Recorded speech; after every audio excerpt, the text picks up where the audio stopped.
سن 1857 کی پہلی جنگ آزادی کے وقت بہادر شاہ ظفر 82 سال کے تھے جب ان کے 4 بچوں کا سر قلم کر کے ان کے سامنے انگریز تھال میں سجا کر ان کے سامنے تحفے کی شکل میں لائے تھے۔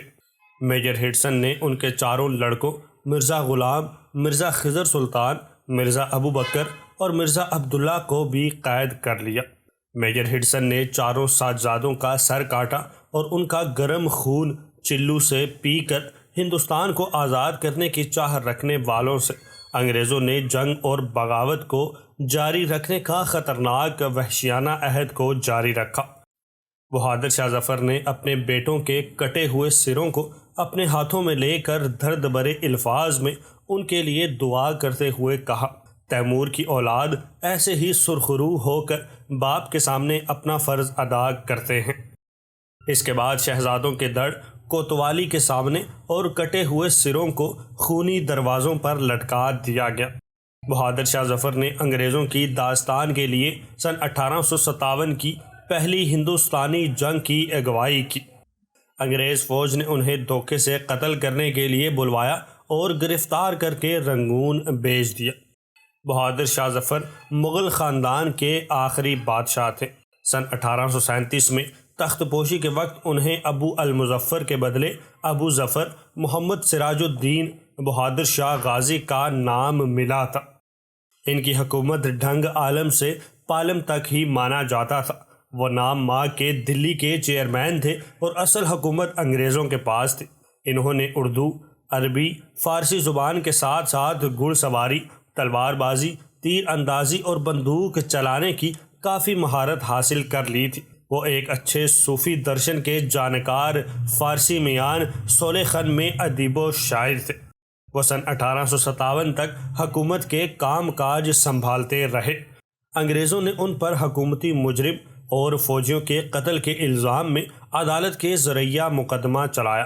مقدمے میں پیش کیے گئے ثبوت بہت زیادہ ظلم آمیز تھے اور قانون عام ہونے کے باوجود انگریزوں نے بہادر شاہ ظفر کو مجرم اور خاطی قرار دیا اور ملک سے نکالنے کا جرمانہ دیا۔ بیچارگی، ملک دوست، دیندار بزرگ 82 سال ہندوستان دھرتی ماں کے لاڈلے بہادر شاہ ظفر پر حیرت انگیز مقدمہ سونپا۔ اکتوبر سن 1858 میں انہیں زندگی بھر کے لیے رنگون بھیج دیا گیا۔ اس طرح ایک محب وطن نے ملک سے دور رہ کر بھی ملک کی آزادی کے لیے خود کو قربان کرتے ہوئے اپنے قلم سے آزادی کی لڑائی کو جاری رکھا۔ اس دوران انہوں نے جو غزلیں لکھی وہ اپنی مہارت اور ترقی کے لیے ہندوستان کی آزادی کے متوالوں کے دلوں میں کشادہ جگہ رکھتی ہیں۔ رنگون میں 6 نومبر سن 1862 کو اس آخری مغل خاندان سن 1857 کی پہلی جنگ آزادی کے رہبر نے اپنی جان نچھاور کر دی۔ ابو المظفر سراج الدین محمد بہادر شاہ غازی اکبر شاہ ثانی کا دوسرا بیٹا جو لال بائی کے بطن سے تھا۔ ان کا سلسلہ نسب 11ویں پشت میں شہنشاہ بابر سے ملتا ہے۔ یہ دلی میں پیدا ہوئے۔ خاندان مغلیہ کا آخری بادشاہ اور اردو کا ایک بہترین شاعر تھا۔ ابراہیم ذوق کے شاگرد تھے۔ ذوق کی وفات کے بعد مرزا غالب سے شاعری میں رہنمائی حاصل کرتے تھے۔ 1252 ہجری بمطابق سن 1837 کو قلعہ دلی میں اس کی تخت نشینی کی رسم ادا کی گئی۔ ہندوستانیوں کی انگریز کے خلاف پہلی آزادی کی مسلح جنگ۔ انگریزوں نے اس جنگ کو غدر کا نام دیا۔ عموماً اس کے 2 سبب بیان کیے جاتے ہیں۔ اولاً یہ کہ ایسٹ انڈیا کمپنی کے ہندوستان کے تمام صوبے اور کئی ریاستیں یکے بعد دیگرے اپنی حکومت میں شامل کر لی تھی، جس کی وجہ سے ہندوستانیوں کے دل میں کمپنی کے متعلق شکوک پیدا ہو گئے۔ دوم یہ کہ ان دنوں جو کارتوس فوجیوں کو دیے جاتے تھے وہ عام خیال کے مطابق سور اور گائے کی چربی سے آلودہ تھے اور انہیں بندوقوں میں ڈالنے سے بیشتر دانتوں سے کاٹنا پڑتا تھا۔ ہندو اور مسلمان فوجی سپاہیوں نے اسے مذہب کے منافی سمجھا اور ان میں کھلبلی مچ گئی۔ جن سپاہیوں نے ان کارتوسوں کو استعمال کرنے سے انکار کر دیا ان کی فوجی وردیاں اتار کر انہیں بیڑیاں پہنا دی گئی۔ ان قیدیوں میں بہت سے ایسے بھی تھے جنہوں نے انگریزوں کی خاطر بڑی بڑی قربانیاں دی تھی۔ جنگ آزادی ہند کا آغاز سن 1857 میں بنگال میں ڈمڈم اور بارکپور کے مقامات پر ہوا، جہاں دیسی سپاہیوں نے ان کارتوسوں کے استعمال سے انکار کر دیا جن میں ان کے خیال کے مطابق سور اور گائے کی چربی لگی ہوئی تھی۔ انگریزی حکومت نے ان سپاہیوں کو غیر مسلح کر کے فوجی ملازمت سے برخاست کر دیا۔ لکھنؤ میں بھی یہی واقعہ پیش آیا۔ برخاست شدہ سپاہی ملک میں پھیل گئے اور فوجوں کو انگریزوں کے خلاف ابھارنے لگے۔ 9 مئی سن 1857 کو میرٹھ میں سپاہیوں نے چربی والے کارتوس استعمال کرنے سے انکار کر دیا۔ 2 سپاہیوں منگل پانڈے اور ایشوری پانڈے نے انگریزوں پر حملہ کر دیا۔ منگل پانڈے کو گرفتار کر لیا گیا اور اسے سزائے موت دی گئی۔ ایک ریجمنٹ کے سپاہیوں کو 10 سال قید بمشقت کی سزا دی گئی۔ جس طریقے سے یہ حکم سنایا گیا وہ بھی تہذیب سے گرا ہوا تھا۔ دیسی سپاہیوں نے انگریز افسروں کو ہلاک کر کے ان قیدیوں کو آزاد کرا لیا اور میرٹھ سے دلی کی طرف بڑھنے لگے۔ میرٹھ کے سپاہیوں کی دلی میں آمد سے دلی کی فوجیں بھی بگڑ گئی۔ دلی کے مغل تاجدار بہادر شاہ ظفر کی تخت نشینی کا اعلان کر دیا گیا۔ اس اعلان کے بعد بغاوت کی آگ دور دور تک پھیل گئی۔ یہی بغاوت بعد میں مغلیہ حکومت کے زوال کا سبب بنی۔ بلا شبہ یہ ایک حقیقت ہے کہ سن 1857 کی جنگ آزادی ہند، جس کو انگریزوں نے بغاوت اور غدر کا نام دیا ہے، کے خاتمے کے بعد برطانیہ ہندوستان پر ایک مطلق العنان طاقت بن گئی اور اپنی منشا کے مطابق فیصلے کرنے لگے۔ یورپین فوجی کمیشن 27 جنوری سن 1857 کو دلی میں جمع ہوا۔ اس کی تشکیل chief commissioner Punjab John Lawrence کی ہدایت کے مطابق division commander major general Penny C B کے حکم سے عمل میں آئی۔ یہ کمیشن ایک صدر اور 4 ارکان پر مشتمل تھا۔ سرکار کی جانب سے وکیل استغاثہ میجر ایف جے ہیروٹ ڈپٹی جج ایڈوکیٹ جنرل تھے۔ عدالت کا اجلاس مقررہ تاریخ سن 1857 کی 27 جنوری کے دن کے 11 بجے بہادر شاہ ظفر کے مقدمے کی سماعت کے لیے لال قلعہ دلی کے ایوان خاص میں شروع ہوا۔ بہادر شاہ ظفر پالکی میں بٹھا کر 60ویں رائفلز کے جوانوں کی حراست میں فوجی عدالت میں پیش کیا گیا۔ 82 سالہ ضعیف و ناتواں شہنشاہ کو ایک قیدی کی حیثیت سے تقریباً 1.5 گھنٹہ تک کھڑا رکھا گیا۔ بہادر شاہ ظفر پر ذیل کے مقدمے سنائے گئے۔ نمبر 1، یہ کہ ہندوستان میں برطانوی حکومت کا وظیفہ خوار ہونے کے باوجود اس نے دلی میں باغیوں کی مدد و نصرت کی شورش برپا کی، جرم کا ارتکاب کیا۔ دوسرا، ہندوستانی عوام کو جان بوجھ کر جنگ اور بغاوت میں دھکیل دیا۔ تیسرا، یورپین عوام کا قتل عام کیا۔ سرکاری وکیل نے کہا کہ قیدی کو سزا دی جائے، مگر جنرل لیفٹیننٹ جنرل آرچیڈیل ولسن نے بہادر شاہ ظفر کو امان دے دی تھی۔ جب بہادر شاہ ظفر سے جرم کا پوچھا گیا تو کچھ دیر تک خاموشی اختیار کی اور کہا تو صرف اتنا کہ نہیں، یہ جھوٹ ہے۔ یہ مقدمہ 21 دن تک چلتا رہا۔ مارچ کی 9 تاریخ کو فیصلہ ہوا۔ قریب 18 مشتبہ چشمدید گواہ پیش کیے گئے۔ 200 کے قریب اثری دستاویزات پیش کی گئی جن کا تعلق بہادر شاہ ظفر سے تھا۔ 29 مارچ سن 1857 کو بہادر شاہ ظفر کو قومی مجرم قرار دے کر بدترین مثال قائم کی گئی اور رنگون بھیج دیا گیا، جہاں ان کی وفات مورخہ 2 نومبر سن 1862 کو ہوئی۔ جنرل نکلسن نے انگریز فوجوں کی مدد سے تقریباً 4 مہینے تک دلی کا محاصرہ کیے رکھا۔ 14 ستمبر کو کشمیری دروازہ توڑ دیا گیا۔ جنرل نکلسن اس لڑائی میں مارا گیا، مگر انگریز اور سکھ فوجوں نے دلی پر قبضہ کر کے بہادر شاہ ظفر کو گرفتار کر لیا۔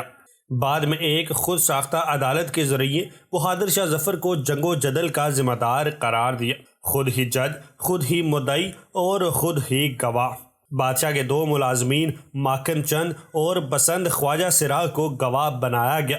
ان گواہوں کے بیانات کی بادشاہ نے سختی سے تردید کی، مگر اسے مجرم قرار دے کر سزا کے طور پر جلا وطن کر کے رنگون بھیج دیا گیا۔ ان کے 2 بیٹوں اور 1 پوتے کو گولی سے اڑا دیا گیا۔ دلی پر انگریزوں کا قبضہ ہو جانے سے ہر جگہ جنگ آزادی کی رفتار مدھم پڑ گئی۔ مارچ سن 1858 میں لکھنؤ پر دوبارہ انگریزوں کا قبضہ ہو گیا۔ یہاں بھی ظلم و ستم کا خوفناک باب دہرایا گیا۔ دلی، لکھنؤ، کانپور، جھانسی کے علاوہ چند اور مقامات بھی انگریزوں کے تصرف میں آ گئے۔ جنگ آزادی کا نعرہ انگریزوں کو ہندوستان سے نکال دو تھا، اس لیے اس میں تمام ایسے عناصر شامل ہو گئے جنہیں انگریز سے نقصان پہنچا تھا۔ متضاد عناصر ایک مشترکہ دشمن کے خلاف یکجا تو ہوئے تھے، لیکن وطنیت اور قومیت کے تصورات سے ناآشنا تھے۔ ان میں مفاد پرست فتنہ پرداز لوگ بھی شامل تھے جنہوں نے مذہب کے نام پر تفرقہ ڈالا۔ دکانداروں کو لوٹا گیا، کسی گھر یا محلے کو لوٹنے کے لیے یہ افواہ کافی تھی کہ یہاں گورا انگریز چھپا ہوا ہے۔ بہادر شاہ ظفر، جس کی بادشاہت کا اعلان باغی سپاہیوں نے کر دیا تھا، اور پھر بادشاہ نے اعلان کیا، ہاں میں ہندوستان کا بادشاہ ہوں اور آپ لوگ ہندوستانی فوج کے سپاہی، آج میں اپنی تخت نشینی کا اعلان کرتا ہوں۔ آج کے بعد ایسٹ انڈیا کمپنی کو کوئی خراج کی رقم نہیں دے گا، اور ہم یہ بھی اعلان کرتے ہیں کہ یہ فرنگی ہماری مملکت ہند سے نکل جائے۔ سپاہیوں کے نام لکھ کر تنخواہیں مقرر کر دی گئی۔ مغل خزانہ ویسے تو خالی تھا، مگر وطن کی محبت میں ملے ہوئے مہارانا پرتاپ، بادشاہ اکبر اور شیواجی کی اولادوں کو ایک ہونے پر مجبور کر دیا۔ بہادر شاہ کو جنگ آزادی کا سربراہ مقرر کیا گیا اور رقم بادشاہ کے نظر کی، جس سے سپاہیوں کو تنخواہ دی جانے لگی۔ فوج تو مل گئی، مگر اچھا سپہ سالار نہ مل سکا۔ چونکہ یہ جنگ مقررہ وقت سے پہلے شروع ہو گئی تھی، اس لیے بہادر شاہ ظفر میں سے کوئی بھی تیار نہ تھا اور غداروں کی بھی کوئی کمی نہ تھی۔ جھانسی کی رانی کو شکست ہو گئی، اس کے بعد وہ مر گئی۔ تاتینا توپی لاپتہ ہو گئے، سارا بوجھ ایک لاغر بادشاہ کے سر پر آن پڑا۔ چنانچہ جنگ میں مرزا ابوبکر کو سپہ سالار بنا کر بھیجا گیا، جو بہت اچھا لڑ رہا تھا، مگر غداروں نے اس کو شراب پلا دی، جس کی وجہ سے جنگ میں مغل سلطنت کی فوج ہار گئی۔ اس کے بعد ایک نیا سپہ سالار بہادر شاہ ظفر کے پاس آیا اور کہا، آگے سے جنگ میں شروع کرتا ہوں۔ اس نے بہادر شاہ ظفر کو دلی چھوڑنے کی درخواست کی اور کہا کہ دوبارہ حملہ کر کے دلی کو فتح کر لیں گے، مگر تقدیر سمجھے یا مغل بادشاہ کا شہر دلی سے لگاؤ۔ بادشاہ نے جانے سے انکار کر دیا اور مقبرہ ہمایوں میں پناہ لی۔ بعد ازاں بادشاہ کے قریبی غدار حکیم احسن اللہ نے انگریزوں کو بادشاہ کا پتہ دیا، جس سے بادشاہ کو گرفتار کر لیا گیا، اور یوں مغل سلطنت کا سورج غروب ہو گیا اور فرنگی راج شروع۔ مغل بادشاہ بہادر شاہ جنگ آزادی کی جان تھے، ان کے ہوتے ہوئے جنگ آزادی صحیح طرح سے شروع رہی، لیکن ان کی قید ہونے کے بعد ماند پڑ گئی۔ پھر بھی جنگ آزادی کی بنیاد رکھنے والا بہادر شاہ ظفر ہی ہے، تبھی جا کر 100 سال بعد آزادی ملی۔ اگر بادشاہ مراد لے لیتے تو ہندوستان میں آزادی کا سورج شاید دیر سے طلوع ہوتا۔ دلی کی فتح کے بعد انگریز فوجوں نے شہری آبادی سے خوفناک انتقام لیا، لوگوں کو بے دریغ قتل کیا گیا، سینکڑوں کو پھانسی پر چڑھا دیا گیا، ہزاروں نفوس گولیوں سے اڑا دیے گئے۔ ان میں مجرم بھی تھے اور بے گناہ بھی، مسلمان بھی تلوار کے گھاٹ اتار دیے گئے اور ہندو بھی۔ ہندوستانیوں کو توپوں کے سامنے کھڑا کر کے توپ چلا دی جاتی، جس سے ان کے جسموں کے چیتھڑے اڑ جاتے۔ صرف ایک دن میں 24 مغل شہزادے پھانسی کے تختے پر لٹکا دیے گئے، مسلمان چن چن کر قتل کیے گئے، بہت سے مقتدر اور متمول مسلمانوں کی جائیدادیں تباہ ہو گئی۔ معمولی شک و شبہ کی بنا پر مسلمانوں کو ان کی جاگیروں سے بے دخل کر دیا گیا، جس کی وجہ سے وہ کوڑی کوڑی کے محتاج ہو گئے۔ ان ہولناک مظالم کا اعادہ ان مقامات پر بھی کیا گیا جہاں اولاً جنگ کی آگ بھڑکی تھی۔ ان مظالم کا ذکر مرزا غالب نے اپنے خطوط میں کیا ہے۔ جلد ہی انگریزی فوج کے سکھ سپاہیوں نے قتل و غارت میں فرقہ وارانہ رنگ بھر دیا۔ انہوں نے مسلمانوں پر ظلم و ستم کی انتہا کر دی۔ مسلمان روزی کمانے کے لیے گھٹیا اور کمتر پیشے اپنانے پر مجبور ہو گئے۔ دفتروں میں انہیں چپڑاسی، چوکیدار یا باورچی جیسے کام ملتے تھے۔ سرکاری ملازمتوں کے اشتہار میں یہ سطور واضح کر دی جاتی کہ مسلمان اس عہدہ کے اہل نہیں ہیں۔ ہندو، سکھ اور مسیحی مسلمانوں سے آگے نکل گئے۔ مسلمان علماء نے انگریزی زبان پڑھنے اور سیکھنے کو خلاف شرع قرار دیا، جس سے مسلمانوں نے یہ زبان نہیں سیکھی، جس کی وجہ سے وہ ترقی بھی نہ کر سکے۔ جنگ آزادی کے دوران میں 4000 انگریزوں کی موت واقع ہوئی، جس کے جواب میں 12 لاکھ ہندوستانیوں کا خون بہا کر بھی انگریز کا غصہ کم نہ ہوا۔ انہوں نے اگلے 90 سال تک کبھی ہندو کا اور کبھی مسلمان کا خون بہایا۔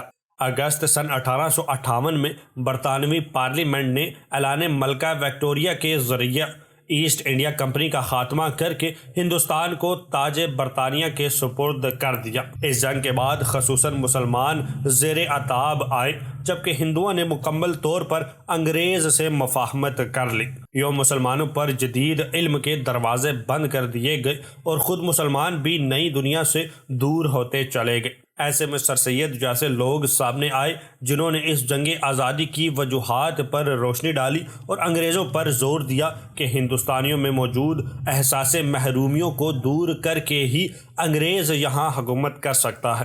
سر سید نے مسلمانوں میں تعلیمی انقلاب لانے کے لیے کالج اور یونیورسٹی قائم کی۔ اس جنگ آزادی میں ہندو اور مسلمان مل کر ہندوستان کے لیے لڑے، لیکن اس کے بعد انگریز کی سازش اور کچھ ہندوؤں کے رویے کی وجہ سے مسلمان اور ہندو الگ الگ قوموں کی صورت میں بٹ گئے۔